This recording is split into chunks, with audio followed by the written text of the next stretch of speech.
오늘 우리에게 주시는 하나님의 말씀은 로마서 12장 1절과 2절 말씀입니다.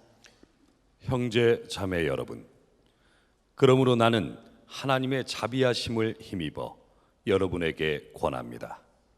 여러분의 몸을 하나님께서 기뻐하실 거룩한 산 제물로 드리십시오.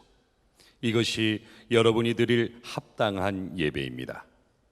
여러분은 이 시대의 풍조를 본받지 말고 마음을 새롭게 함으로 변화를 받아서 하나님의 선하시고 기뻐하시고 완전하신 뜻이 무엇인지를 분별하도록 하십시오. 한 번은 산부인과 의사 한 분이 한 이야기가 참 재미있게 들었습니다. 이분이 어느 산모를 이제 아이를 출산을 돕게 되는데 자연분만하기는 어려운 분이라 수술을 해야 했습니다. 그래서 수술을 하기 전에 마취를 하려고 그 산모에게 심호흡을 하시라고, 마취가 잘 되기 위해서 심호흡을 하시라고 그랬더니 이 산모가 굉장히 긴장이 되어서인지 의사가 말대로 자꾸 말로 심호흡 이러더래요. 옆에 있는 간호사는 아주 우스워 죽으려고 그러고 의사도 얼마나 긴장하면 그랬겠나 싶은 생각이 들었지만 그 이야기를 들으면서 저는 우리 요즘의 기독교인들 생각이 났습니다. 하나님께서 우리에게 원하시는 것은 단순히 우리가 그냥 십자가의 복음을 아는 것이 아니고 그 복음으로 사는 것입니다. 그런데 안타깝게도 우리가 세상 사람들에게 조롱받는 이야기가 예수 믿는 사람들은 말은 잘해라는 겁니다. 모든 걸 다 말로만 다 떼어버리려고 하는 기독교인들의 모습이 그 이야기 속에도 담겨 있지 않나 하는 생각이 드는 겁니다. 여러분, 이 로마서 12장부터 앞으로 끝까지는 사도 바울이 바로 이 이야기를 하는 겁니다. 나는 죽고 예수로 사는 십자가의 복음을 안 성도들은 어떻게 살아야 되는 건가 하는 거죠. 이제 삶에 대한 문제를 다루고 있습니다. 빌립보서 1장 27절에 보면 오직 너희는 그리스도 복음에 합당하게 생활하라. 복음에 합당하게 사는 것, 이것이 진짜 복음을 아는 사람이죠. 사도 바울은 이제부터 하려고 하는 모든 말씀의 아주 핵심을 오늘 우리에게 말씀하고 있습니다. 그래서 오늘은 요 두 절만 가지고 설교를 하려고 하는 겁니다. 1절에 보면 여러분의 몸을 하나님께서 기뻐하실 거룩한 산 제물로 드리십시오. 이 말씀은 우리의 몸을 하나님께 바치라는 겁니다. 하나님의 것으로 여기라는 거죠. 그러면서 사도 바울은 바로 이것이 진정한 예배라고 말합니다. 여러분, 이 산 제물이라고 하는 것은 살아있는 제물이라는 뜻이죠. 제물은 원래 죽여서 하나님께 번제로 바치는 거죠. 그러니까 살아있을 수가 없는 겁니다. 그런데 산 제물이라고 한 거 보면 하나님께 제물로 바쳐졌는데 살아있다는 겁니다. 그러니까 좀 말이 안 되는 조합이 이루어졌어요. 그것은 살아있는 죽음이라는 뜻입니다. 여러분, 우리가 예수를 믿는 것을 무엇이라고 표현했습니까? 나는 죽고 예수로 사는 것이라고 표현했잖아요. 그 말씀의 정확한 표현입니다. 산제물.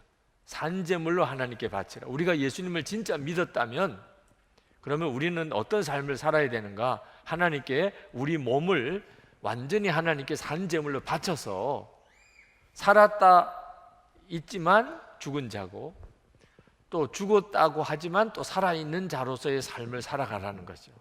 이것이 바로 하나님이 원하시는 예배라는 겁니다.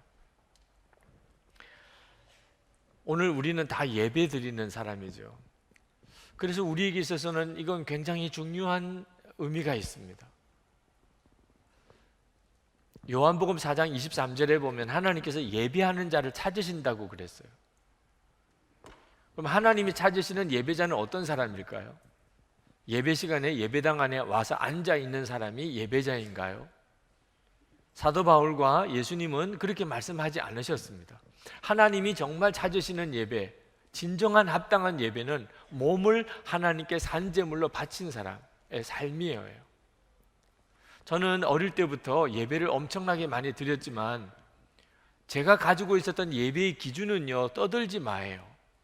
어릴 때부터 그렇게 배웠어요. 안 떠들면 하나님이 기뻐하신다. 예배 시간에 하나님이 보신다고 말씀하면서 떠들지 마. 그래서 예배 시간에 회초리 들고 다니는 남자 선생님이 항상 있어야 됐고, 저는 두 손 들고 벌 쓰면서 예배 드린 적도 많았습니다. 어릴 때부터 예배를 제대로 배우지를 못했어요. 무엇이 예배인지를 가르쳐 주지를 않았습니다. 한국 교회가 한번 철야기도회가 굉장히 유행하던 때가 있었는데, 그때 어느 신문 기자가 철야기도로 유명한 교회, 큰 교회, 그 교회에 가서 취재했던 기사가 제가 신학생 때 읽은 적이 있습니다. 그 교회가 철야기도가 끝나고 새벽기도까지 하죠. 그때 당시 새벽기도 마치고, 그리고 교인들이 이제 예배당 바깥으로 쏟아져 나옵니다. 그런데 그 예배당 옆에 있는 도로를 다 무단 횡단하면서 그 건너편에 세워져 있는 버스로 몰려가는 겁니다. 그걸 신문 기자가 본 거예요. 바로 그 옆에 육교가 있었습니다. 육교에 올라가서 건너간 사람이 없어요. 다 육교 밑으로 그냥 뛰어가는 겁니다. 철야기도 하면 뭐하나, 도로 무단횡단하는 이런 수준에서 철야기도만 하면 뭐하나, 이런 식의 논지에 비꼬는 듯한 기사를 쓴 것을 읽었습니다. 여러분, 오늘 선한목자교회 예배는 어떤 예배일까? 아마 오늘 한번 좀 알아보러 오신 분들도 이 자리에 있으실지 모르겠어요. 지금 모릅니다. 여기서 드리는 예배로 선한목자교회 예배를 몰라요. 선한목자교회 예배는 어떤 예배인가? 주차장에 가면 알 수 있어요. 이 예배 끝나고 엘리베이터 앞에 가보면 알 수 있어요. 식당에 가보면 제일 잘 알아요. 선한목자교회는 어떤 예배를 드리나? 몸을 하나님께 산제물로 바친 바로 그것이 바로 하나님이 그렇게 기뻐 받으시는 합당한 예배라고 하는 것입니다. 여러분은 여러분의 삶이 하나님께 그렇게 합당하게 드려지는 예배입니까? 우리 몸을 하나님께 이렇게 산제물로 바치라는 말씀을 들으면 부담되시는 분들이 있으실 거예요. 저도 이 설교를 준비하면서 성도들이 이 말씀을 달게 받기가 쉽지 않겠다는 마음 때문에 말씀 준비하는데 굉장한 마음의 심적인 부담이 있었습니다. 그런데 이 말씀을 가만히 읽어보면 이 말씀의 주제는 우리가 하나님께 우리 몸을 산 제물로 바치느냐 안 바치느냐고 하는 게 아니라는 걸 알게 돼요. 절대로 그런 말씀이 아닙니다. 어떤 사람은 하나님에게 몸을 산 제물로 바쳤고 어떤 사람은 안 바치고, 그런 말씀 아닙니다. 오늘 이 말씀의 주제는 어디에다가 우리 몸을 바치느냐고 하는 거예요. 하나님에게 바치느냐 세상에다가 바치느냐. 그래서 오늘 이 본문에 나오는 우리 몸을 하나님께 산 제물로 바치라고 하는 말씀은 우리에게 주시는 구원의 메시지예요. 축복의 메시지입니다. 그동안에 우리는 몸을 세상에다가 바치고 살았습니다. 그래서 우리 인생이 이렇게 어려운 거예요. 2절 말씀에 보면 여러분은 이 시대의 풍조를 본받지 말고 라고 말씀합니다. 우리가 살아가는 삶이 교회 와서 이렇게 예배를 드려도 거의 대부분의 우리의 삶은 세상 풍조에 따라 사는 겁니다. 그 말은 우리 몸을 세상에다가 맡기고 사는 거예요. 그래서 우리의 삶의 문제가 심각한 겁니다. 개인적으로든지 가정으로든지 일터에서든지. 그런데 사도 바울이 우리에게 진짜 살 길, 정말 구원의 길, 정말 복된 길을 우리에게 말씀하고 있는 거예요. 이제 몸을 하나님께 바치라는, 세상에다가 몸을 맡기지 말고 하나님에게 바치라. 그러면 너가 살 것이라, 가정이 살 것이라, 너의 인생이 달라지게 될 것이라고 말씀하고 있는 것입니다. 마귀가 아주 교묘하게 우리가 보고 듣는 것을 가지고 우리 마음을 완전히 사로잡고 있습니다. 그리고 자기가 원하는 길로 우리를 끌고 가고 있는 거예요. 이것이 세상 풍조입니다. 지난 한 주간 동안 여러분들은 어떻게 사셨습니까? 여러분의 삶을 한번 진지하게 돌아보세요. 여러분도 모르는 사이에 어떤 힘에 의하여 끌려가고 있는 거예요. 여러분이 이렇게 살기를 1년을 살고 10년을 살고 30년을 살면 결과가 어떻게 되겠는지 상상이 가십니까? 사도 바울이 지금 성령께서 사도 바울을 통하여 우리에게 말씀하세요. 속히 구원의 길로 들어서라. 진짜 하나님이 주시는 행복한 삶으로 들어서라는 거예요. 이것을 알고 나면 오늘 이 말씀은 우리에게 정말 놀라운 축복의 말씀이라는 사실을 여러분이 알게 됩니다. 그래서 사도 바울은 이것을 하나님의 자비하심으로 권면한다고 말했습니다. 나는 하나님의 자비하심을 힘입어 여러분에게 권합니다. 몸을 하나님에게 산제물로 바치는 것을 자비하심으로 권한다는 거예요. 다시 말하면 이걸 너에게 말해주는 것은 정말 너에게 수지 맞는 일이야. 너 정말 오늘 복 받았다. 그렇게 말씀하고 있다는 거예요. 이건 하나님의 놀라운 자비하심이라는 거예요. 몸을 하나님에게 산제물로 바치라는 게. 사도 바울은 말만 그렇게 한 게 아니고 자기 자신이 그렇게 살았습니다. 갈라디아서 2장 20절에 내가 그리스도와 함께 십자가에 못 박혔나니 그런즉 이제는 내가 사는 것이 아니요 오직 내 안에 그리스도께서 사시는 것이라. 사도 바울이 자기가 그렇게 살아보니까 이 삶이 진짜 복된 삶이라, 정말 하나님이 함께 하시는 축복의 삶이라, 구원의 삶이라는 것을 본인이 경험하고 그리고 우리에게 권하는 거예요. 하나님의 자비하심으로 이 기회를 놓치지 마세요. 오늘이 하나님이 정하신 바로 그날입니다. 이렇게 우리에게 권하고 있는 겁니다. 다윗은 굉장히 특별한 사람입니다. 하나님이 다윗을 이스라엘의 왕으로 택하셨는데 다윗에게는 왕 되고자 하는 소원이 없었어요. 하나님이 그냥 그렇게 택하신 겁니다. 다윗의 소원은 왕 아니에요. 하나님이에요. 다윗은 정말 하나님만 원하는 사람이었습니다. 시편 27편 4절에 보면 내가 여호와께 청하였던 한 가지 일 곧 그것을 구하리니 곧 나로 내 생전에 여호와의 집에 거하여 여호와의 아름다움을 앙망하며 그 전에서 사모하게 하실 것이라. 하나님이 여러분에게 한 가지 소원을 이야기해 보라. 한 가지 소원을 한번 이야기해 보라. 내가 들어줄게 라고 말씀하신다면 여러분은 다윗처럼 고백할 수 있겠습니까? 제가 원하는 것은 여호와의 집에 늘 거하며 여호와의 아름다움을 앙망하는 것입니다.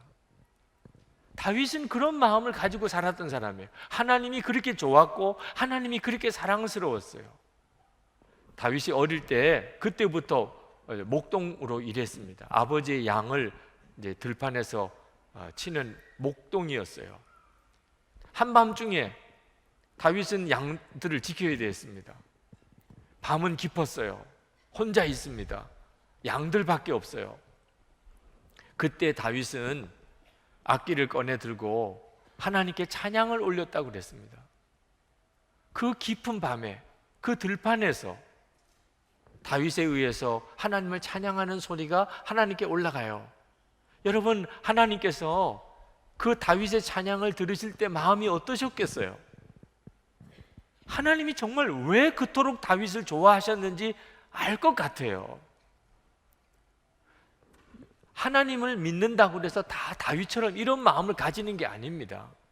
혼자 있을 때, 외로울 때, 힘들 때 그때 하나님을 찬양하는 마음, 다윗은 진짜 그러고 싶었어요. 다윗은요, 하나님의 여호와의 법궤가 예루살렘에 올라올 때 너무 좋아서 춤을 추었는데, 뭐 춤도 잘 추면 아름답죠. 근데 다윗은 막 춤을 춘 것 같아요. 뭐 에봇, 그 긴 에봇 옷이요 그냥 들썩거리면서 하체가 다 드러날 정도로 보기도 민망하고 추태라고 생각이 될 정도로, 그래서 아내 미갈도 그걸 이해를 못했어요. 바가지 긁고 오히려 다윗을 무시했죠. 다윗은 그래도 좋았어요. 그렇게 하나님이 좋았어요. 다윗은 하나님을 사랑했다는 거예요. 그런 사람이 있습니다.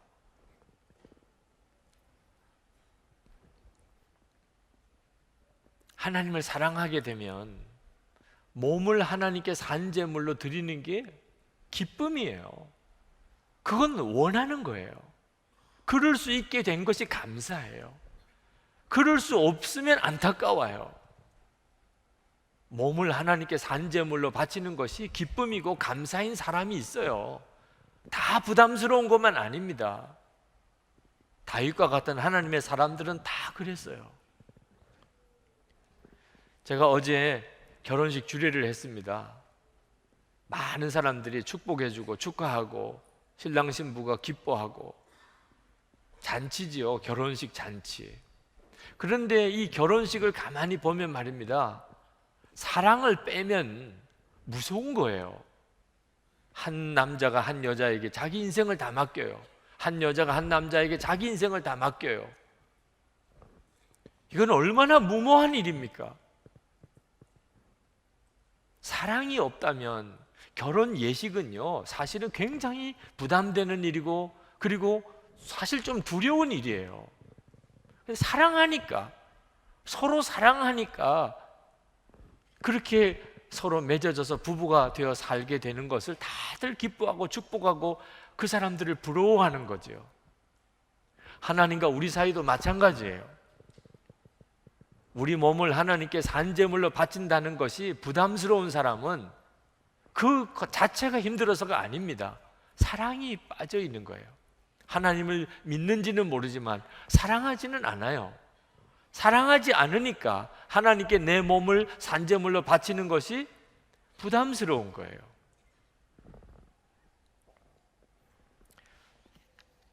그래서 사도 바울은 마음을 새롭게 하여 변화를 받으라고 말한 겁니다. 우리 안에 하나님을 향하여 눈이 뜨이고, 그리고 우리 안에 하나님을 사랑하는 마음이 일어나지 않으면 절대로 이 말씀은 순종이 안 됩니다. 자비로운 하나님의 권면이라고 느껴지지 않아요. 내 몸을 하나님께 거룩한 산제물로 바친다. 하나님을 향한 마음이 달라질 때, 그러면 이것은요, 축복이에요. 내가 원하는 소원이에요. 이건 구원이라는 걸 알게 돼요. 이건 하나님이 나에게 주신 선물이에요. 특권이에요. 그래서 2절 말씀에 여러분은 이 시대의 풍조를 본받지 말고 마음을 새롭게 함으로 변화를 받아서 하나님의 선하시고 기뻐하시고 완전하신 뜻이 무엇인지를 분별하도록 하십시오. 그렇게 말씀한 겁니다. 어떤 분들이 목사님, 저는 십자가를 지고 주님을 따르는 것이 너무 힘듭니다. 그런 분들이 많습니다. 십자가를 지고 주님을 따르는 것이 힘이 든대요. 힘드는 일이에요.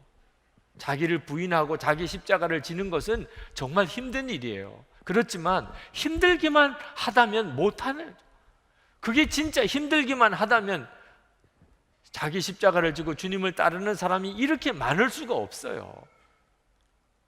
십자가를 지고 주님을 따르는 것이 힘든 길이긴 하지만 또 한편으로는 너무 쉬운 길이에요. 너무 행복한 길이에요. 예수님이 직접 말씀하셨어요. 마태복음 11장 30절에 이는 내 멍에는 쉽고 내 짐은 가벼움이라 하십니다. 예수님이 분명히 말씀하셨어요. 내 멍에는 쉽고 내 짐은 가벼움이니라. 어떻게 십자가 지고 주님 따라가는 길이 쉽고 가벼울 수 있겠어요? 예수님과 함께 하니까. 예수님과 함께 하니까 쉽고 가벼운 거예요. 여러분도 사랑하는 사람하고 어디를 가면 힘든 길을 가도 힘들다고 느껴지지 않을 거예요. 사랑하는 사람하고 함께 하는 거라면. 그러니까 우리 마음속에 예수님이 함께 계시고 내가 그 예수님을, 주님을 사랑하게 되도록 내 마음이 변하는 것이 열쇠인 겁니다. 하나님은 우리에게 우리 삶을 정말 구원해 주시는 놀라운 길을 보여주셨어요. 그건 내 몸을 하나님께 산제물로 바치는 거예요. 근데 그것이 축복이고 행복이고 구원이라고 느껴지지 않는 겁니다. 부담스럽고 힘들다고 느껴지고 그게 너무 고통스럽게 느껴지게 되면 못하는 거죠. 마음이 그러면 못하는 겁니다. 그래서 사도 바울은 마음을 새롭게 하여 변화를 받으라고 이렇게 말씀하고 있는 겁니다. 여러분 중에 아직도 내 마음은 그렇게 준비가 안 됐어. 나는 내 몸을 하나님께 산제물로 바치는 것이 그게 기쁨이고 그게 구원이고 그게 행복이라고 느껴지지가 않아. 그런 분들이 지금 이 시간 이 자리에도 굉장히 많으실 겁니다. 그러신 분들이 있으시다면 잘 들으세요. 여러분들이 그런 마음이 아닌 것 때문에 낙심하지도 마세요. 그것 때문에 여러분이 이 말씀을 외면하지도 마세요. 여러분이 그런 마음이 아니라는 것 때문에 죄책감에 사로잡힐 필요도 없습니다. 여러분이 할 일은 이제 곧 여러분들이 이런 마음이 될 거라는 것을 아시는 겁니다.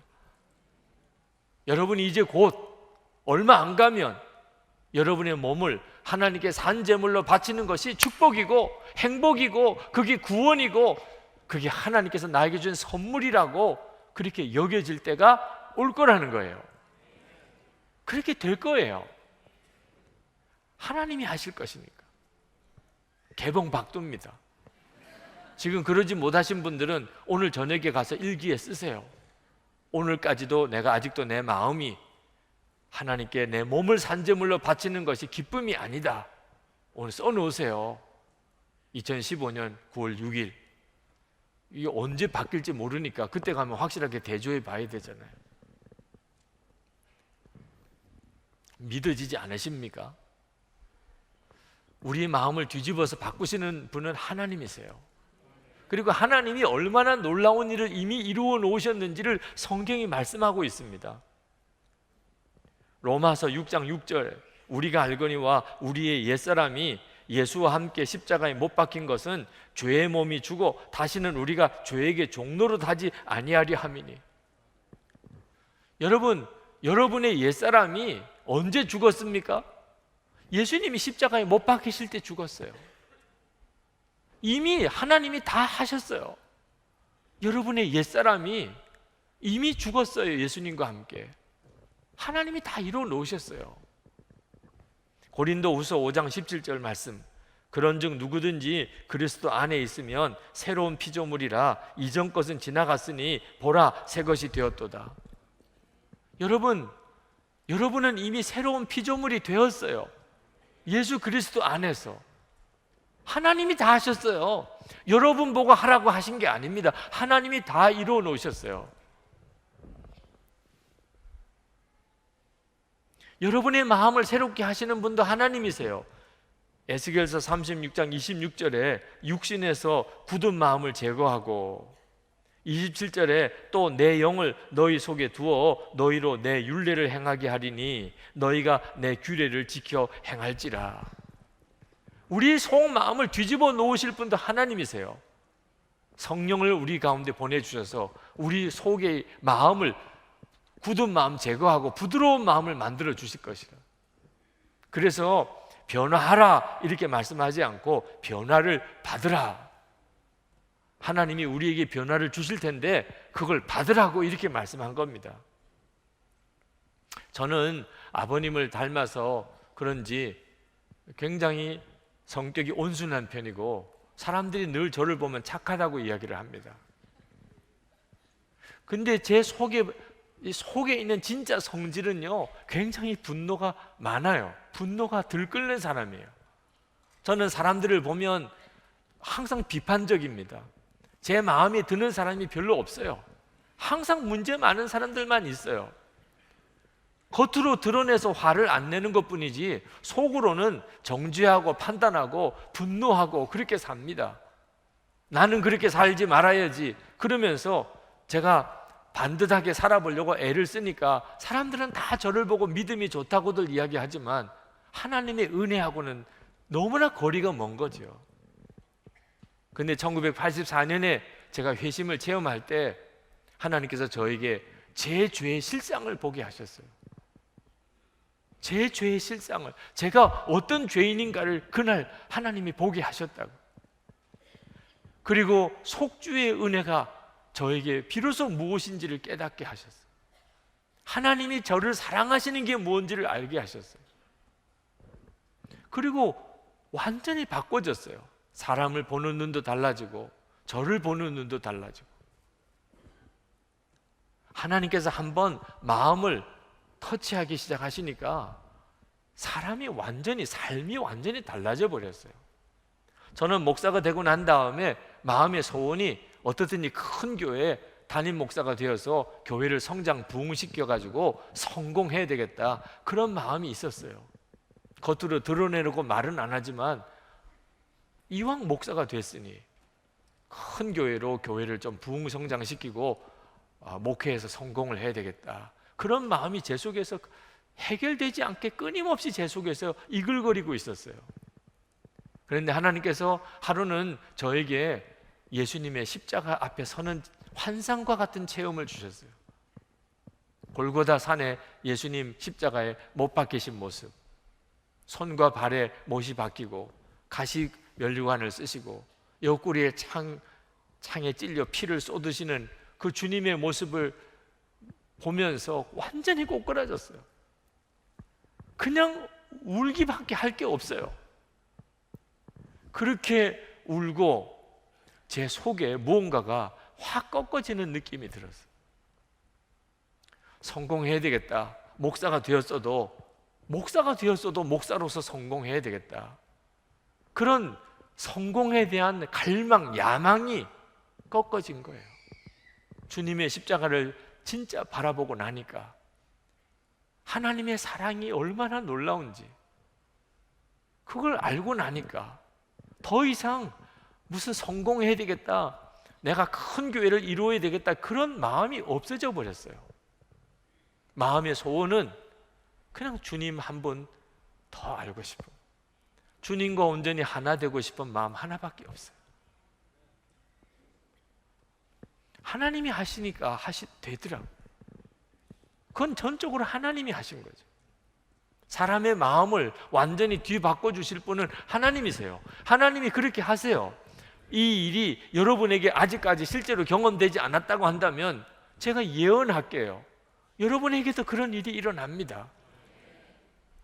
그러나 여러분, 하나님이 여러분의 마음도 바꾸신다고 그래서 그냥 가만히 있는데 늘 세상만 바라보고 무슨 음식하는 텔레비 프로그램만 쳐다보고 운동 경기만 바라보고 그렇게 그냥 한 주간 내내 세상만 바라보고 사는데 주님이 여러분의 마음을 바꾸실 수는 없는 거예요. 여러분이 할 일이 있는 거예요. 여러분이 정말 여러분의 마음을 주님께 열고 예수님을 정말 여러분의 마음에 영접하고 그분이 왕이심을 여러분이 진짜 믿고 고백하며 나가는 것은 그건 전적으로 여러분이 해야 하는 일이에요. 요한계시록 3장 20절에 볼지어다 내가 문 밖에 서서 두드리노니 누구든지 내 음성을 듣고 문을 열면 내가 그에게로 들어가 그와 더불어 먹고 그는 나와 더불어 먹으리라. 문은 주님이 열어주시지 않아요. 여러분이 여는 거예요. 여러분의 한 주간 동안의 삶이 주님께 마음의 문을 연 건지 아닌지는 여러분이 아는 거예요. 예수님 정말 제 마음에 오셔요. 제가 정말 기쁨으로 영접합니다. 왕이 되어주세요.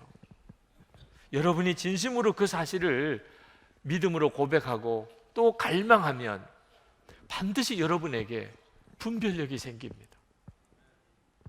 2절 말씀에 하나님의 선하시고 기뻐하시고 완전하신 뜻이 무엇인지를 분별하도록 하십시오. 이게 분별이 안 되니까 사람들이 그렇게 방황하는 거예요. 그런데 여러분이 정말 여러분의 마음에 예수님을 정말 영접하고 그 예수님을 왕으로 모시고 살기를 갈망하면 여러분의 마음에 놀라운 일이 일어나요. 조사홍 목사님이 번역하신 책 어두움 속에 빛나는 등불을 들고라는 책이에요. 이 책은 스티븐 메트카프 선교사님의 전기입니다. 이 스티븐 메트카프 선교사님은 영국 사람인데 태어나기를 중국에서 태어났어요. 10대 때 세계 2차 대전이 벌어집니다. 일본이 중국을 점령하고 그리고 그 외국인들은 다 수용소 생활을 해야 됩니다. 그 일본 군의 포로 수용소 생활을 10대부터 거기서 살아요. 그 동안에 그가 경험했던 일본의 그 참혹한 그 죄악상은 그가 일본을 증오하게 만듭니다. 근데 그때 그 수용소에서 놀라운 아주 위대한 하나님의 사람을 만납니다. 에릭 리들이라고 하는, 여러분도 다 잘 알 겁니다. 불의 전차라고 하는 영화도 있고 책도 나왔지요. 그는 영국의 육상 대표 선수였어요. 1924년 파리 올림픽 그가 금메달리스트입니다. 그의 주종목은 100m예요. 육상 100m. 그렇지만 결승전이 주일에 열리는 바람에 그는 결승전을 포기합니다. 예배드리러 가요. 영국이 들끓었습니다. 그의 재능을 아까워 생각하는 사람이 그럼 100m는 출전을 안 한다 하더라도 400m를 출전하라.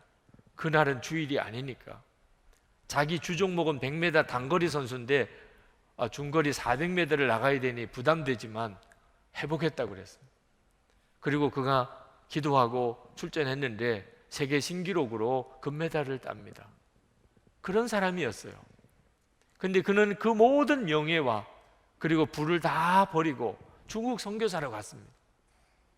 그리고 세계 2차 대전을 맞이하고 그가 그 수용소에 그도 끌려 들어간 거예요. 수용소에 있는 사람들과 함께 성경 공부를 하는데 이 스티븐 메트카프라고 하는 이 아이가 그 에릭 리들 선교사님의 성경 공부에 같이 참여하게 됐습니다. 그런데 문제가 생겼어요. 원수를 사랑하라는 거예요. 성경을 읽어보니까 원수를 사랑하라는, 그에게 있어서의 원수는 일본입니다. 자기를 일으켜오고 우리 가족들을 이렇게 힘들게 하고 그리고 그렇게 무서운 죄를 짓고 있는 그들을 사랑할 수가 없는 거예요. 이건 말도 안 된다고, 도무지 이렇게 할 수 없다고. 그러는 이 스티븐 메트카프에게 에릭 리들 선교사님이 기도를 해보라. 너가 사랑할 수 있다 없다 말하지 말고 일본을 위해서 한번 기도를 해보라. 기도도 하기 싫지만 그것도 못한다고 할 수는 없어서 스티븐 메트카프가 기도를 합니다. 일본을 위해서 기도를 해요. 그리고 속이 뒤집어지는 거예요. 속이 뒤집어지니까 그가 일본 선교사로 간 거예요. 우리의 속을 뒤집고 우리의 삶을 바꾸실 수 있는 분은 전적으로 주님이시지만 우리가 주님께 우리의 마음을 열고 그리고 정말 주님을 왕으로 내가 모시고 그것을 고백하고 나아가는 일은 우리가 해야 하는 것입니다. 그리고 여러분이 경험하게 됩니다. 주님은 내 속을 바꾸신다는 것. 그리고 비로소 눈이 뜨인다는 것. 내 몸을 하나님께 산제물로 바치는 것이 그것이 진짜 내가 살 길이구나. 내가 왜 그걸 몰랐을까? 내가 정말 바보같이 살았구나 하는 걸 깨닫게 됩니다. 참 은혜로운 세례 간증문을 제가 읽은 적이 있습니다. 그분이 이렇게 썼어요. 왕국이 있었습니다. 지혜롭고 전능하신 힘을 가진 왕이 다스리고 있었습니다. 그 왕국의 성곽을 지키는 장수 중에 무술이 뛰어나고 지혜와 능력을 갖춘 사람이 있었습니다. 자신의 능력과 지혜에 감사할 줄 알았고 주어진 일에 항상 성실했고 행복한 가정을 이루며 살았습니다. 어느 날 왕으로부터 부름을 받았습니다. 왕 앞에서 충성을 맹세한 다음 적으로부터 왕국을 지키라는 명령을 받았습니다. 그런데 왕은 그에게 칼을 버리라고 하셨습니다. 갑옷을 벗으라고 하셨습니다. 성곽 바깥으로 나가 적을 물리치되 주어진 권세를 쓰지 말고 무기를 사용하지 말고 다만 사랑으로 적을 물리치라 하였습니다. 자신의 권세와 무기와 힘과 능력과 지혜로 쉽게 적을 물리칠 수 있건만 이를 사용하지 말고 단지 사랑으로 적을 승복시키라 하십니다. 저는 성령을 의지합니다.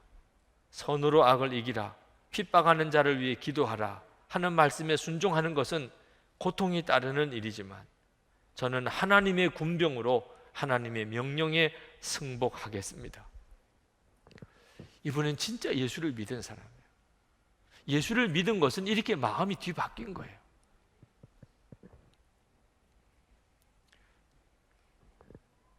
여러분, 사도 바울이 하나님의 자비하심으로 권하는 이 권면, 너희 몸을 하나님이 기뻐하시는 산제물로 바치라. 이것은 여러분의 모든 문제를 해결해 줄 겁니다. 여러분이 지금 빠져있는 모든 상황에서 여러분을 건져낼 거예요. 그러나 이것은 마음이 안 바뀌면 못하는 일입니다. 24시간 주님을 바라보는, 정말 여러분은 죽고 예수로 산다는 믿음의 고백이 필요합니다. 그런데 여러분 중에 내가 24시간 주님을 바라볼 수 있을까? 오늘 이렇게 교회에 와서 예배를 드리지만 나는 정말 24시간 주님을 바라볼 수 있을까? 예수님을 마음의 왕으로 그렇게 모시고 나는 살 수 있을까? 이런 생각하시는 분들도 있을 거예요. 여러분, 평생 그렇게 살려고 생각하지 말고 하루만 해보세요. 하루만 해보시라고. 올인이라고 하는 책을 쓴 마크 배터슨 목사님, 그분이 이렇게 그 책 속에 썼습니다. 여러분이 알코올 중독이나 거식증을 평생 잘 이겨낼 수 있을지 저는 잘 모릅니다. 그러나 오늘 딱 하루 동안은 그 싸움에서 이길 수 있을 것이라고 믿습니다. 그렇습니다. 다음 주나 다음 해를 걱정하지 마십시오. 오늘 하루를 충실하게 살아보십시오. 24시간 동안 유혹을 뿌리칠 수는 없겠습니까? 유혹과의 싸움에서 오늘 하루 동안은 이길 수 없겠습니까? 저는 당신이 분명히 이길 수 있다는 것을 압니다. 그것은 당신도 알고 원수 사탄도 압니다. 내일 일은 내일에 맡기십시오. 저는 오늘 여러분들에게도 말씀드리고 싶어요. 여러분이 앞으로 평생도록 주님만 바라보고 살으라. 나는 그렇게 할 수 없을 것 같아. 그러나 여러분, 오늘 하루는 할 수 없을까? 오늘 하루만. 아마 여러분들은 할 수 있으실 거예요. 오늘 하루 내 몸을 주님께 산제물로 드리고, 오늘 하루 내가 항상 주님을 의식하고 한번 살아보는 일, 하루는 할 수 있겠죠. 해보세요. 그러면 여러분은 알게 될 것입니다. 여러분의 몸을 하나님께 산제물로 바치는 것이 얼마나 놀라운 삶인가를 한 번도 경험해 보지 못한 삶, 그게 구원이구나, 이것이 살 길이구나 하는 어떤 감이 올 거예요. 그러면 여러분 안에 갈망이 일어나게 될 겁니다. 주님은 여러분에게 역사하고 시작하실 수 있는 거지. 주님은 하시는 거예요. 그렇게 갑니다. 내일 일은 내일의 주님께 맡기세요. 오늘 우리가 성찬을 합니다. 이 성찬은 성별된 떡과 포도즙을 우리가 먹고 마심으로 주님과 온전한 연합을 다시 회복하는 은혜의 시간입니다. 그러나 우리가 이 떡과 포도즙을 먹고 마시지만 실제로 변화는 마음에서 일어나요. 우리의 마음에서 예수님과 우리가 온전히 연합되는 역사가 성찬을 통하여 일어납니다. 그러기 위해서는 여러분이 여러분의 마음을 열어야 돼요. 그저 떡과 포도주만 먹고 마시는 게 아닙니다. 주여, 제 마음에 오십시오. 제가 이렇게 떡을 먹고 포도주를 먹는 것과 같이 그 느낌으로 주님을 영접하세요. 주님이 하십니다. 그렇게 하시기를 축복합니다. 이 시간 성찬을 받기 위해서 기도하실 텐데, 여러분의 인생을 뒤바꾸실 주님께 지금 여러분 앞에 서 있습니다. 여러분의 인생을 뒤바꾸시는 주님 앞에 지금 와 있다고요. 늘 듣던 말씀을 또 듣는 것 같지만 주님은 오늘 여러분이 진정으로 이제 돌아서기를 원하십니다. 주님, 제가 그렇게 하겠습니다. 제가 앞으로 한 달을, 두 달을, 1년을 살아갈 자신은 없지만 오늘 하루는 그렇게 살 수 있겠습니다. 주님, 제 손을 붙잡아 주십시오. 제 눈을 열어 주십시오. 제 귀를 열어 주십시오.